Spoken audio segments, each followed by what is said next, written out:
garai batean lumekin idazten zituzten poetek beren poemak.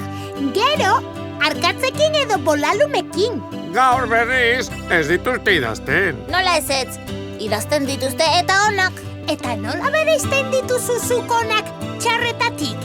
Bada, poema hon bat irakurtzen duzunean, egan bazindoaz bezala sentitzen zara. Eta txarra denean, ito eta bazeunde bezala. Kontxoli de Montri, errezeta ezazu poema hon bat.